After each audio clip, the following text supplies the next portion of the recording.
Okay, this is going to be a little unboxing and review of the Gold Digger GC1032 metal detector. It's one of the made in China metal detectors, and there's not too much information out on YouTube about this. In fact, there might not be anything at all. So I decided I'd do this review. I got this detector on a Black Friday sale. It is a private branded detector for the store it was in, so you can find these, however, on the web directly from China under Gold Digger GC1032. It's an entry-level detector. I'd say it's on par with probably anything that you would get from Bounty Hunter, although it does have some really fantastic features for a detector in this price range. And the MSRP on this detector is $150. And some of the features that it has are discrimination, 3 option modes, all metal, discrimination, and notch. It will display the signal strength of the target. It does have a VDI number indicator, which is really unusual on something in this price range. 3 different tones, depending on the metal type.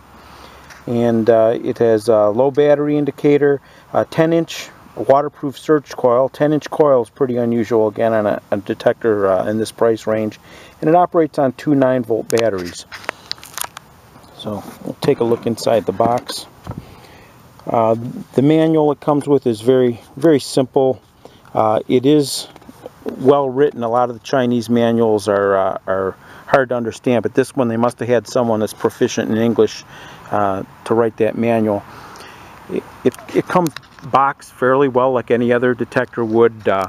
The main control housing is in a separate box, and you have the control rods, and underneath here you have the loop. And we'll get those things out and get it assembled and start trying it out. Okay, before getting this fully assembled, there's a couple things I wanted to point out here.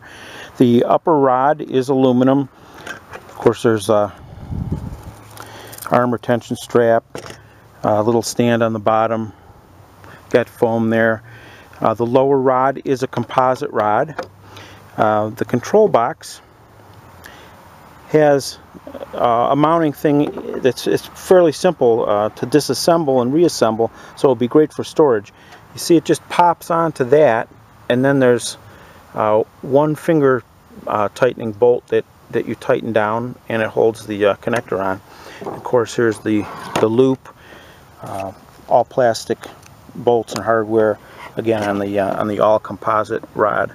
And on the bottom of the unit, there's your slots for the 2 9-volt batteries.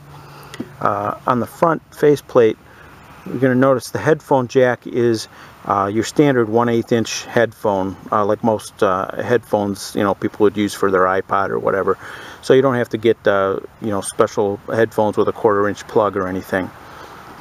Okay, let me get it together. Okay, we're going to attempt to show the VDI number and the display, how that works. We're going over 1/4, 84, 85, going over a penny, 40, 39, 40, 41,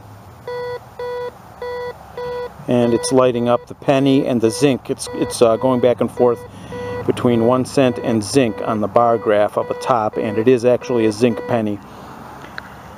So,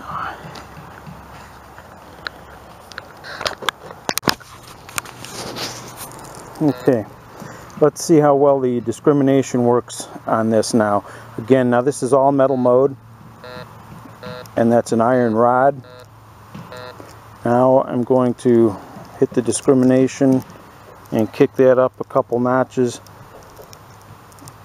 Discriminates that iron rod out. Doesn't read any signal.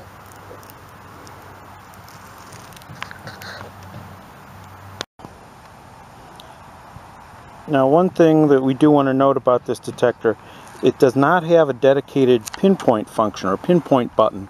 The pinpoint button would normally be here, and on most detectors that have discrimination, that pinpoint button switches you into all metal mode so that you can go back and forth with the detector and find the strongest signal. Okay, and what you would do in this detector is simply turn off your discrimination, you would be in all metal mode, and then you would do the back and forth, and then you would go back and forth the other way and try to establish an X, and then that would be where your item is pinpointed.